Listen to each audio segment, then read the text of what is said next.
Bonjour à tous. Une matinée perturbée sur les rails en Côte d'Or, jusqu'à 40 minutes de retard ce matin sur la ligne Dijon-Besançon. En cause un passage à niveau défaillant à Neuilly-les-Dijon, provoquant un défaut de fonctionnement.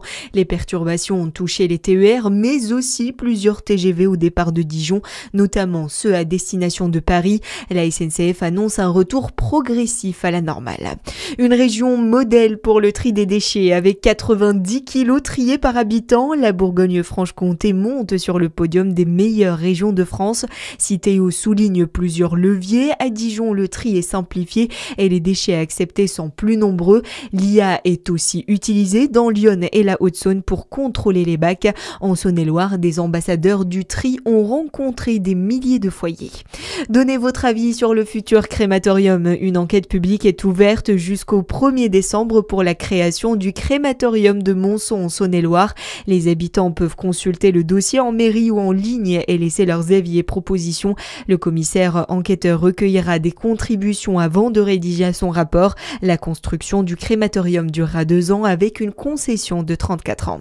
Une nouvelle exposition à Dijon intitulée « Ce que nous murmurent les murs ». Le centre d'interprétation de l'architecture et du patrimoine, le 1204, accueille une exposition consacrée à l'archéologie du bâti réalisée par l'INRAP.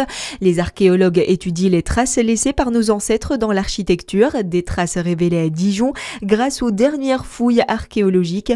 Au micro de Charlie Chevasson, Emmanuel Laborier, archéologue à l'INRAP Bourgogne-Franche-Comté, espère bien faire encore des découvertes miraculeuses. Pour une fois, nos couches, elles sont dans les constructions et on trouve entre autres des objets qu'on trouve plus rarement dans la terre, comme des objets en bois, des restes de végétaux, de cordes, et tout ça du XIVe siècle. Pour ce qui reste de Dijon, l'INRAP, c'est l'archéologie préventive, donc chaque chantier de construction sur lequel les services de la DRAC Bourgogne-Franche-Comté nous feront intervenir peuvent apporter leur lot de découvertes nouvelles. Pourquoi pas un jour une mosaïque de l'Antiquité dijonnaise? Il y en a dans d'autres villes de la région, il pourrait y en avoir une à Dijon. Vous pourrez y voir jusqu'au 4 janvier les trésors des fouilles archéologiques menées sur la tour lors du chantier de rénovation du musée des Beaux-Arts. Dans le reste de l'actualité, Volodymyr Zelensky est en France. Le président ukrainien est arrivé un peu avant 10h sur la base aérienne de Villacoublay où il a été accueilli par Emmanuel Macron. Journée très chargée pour les deux hommes qui doivent notamment tenir une conférence de presse à l'Elysée un peu avant 13h.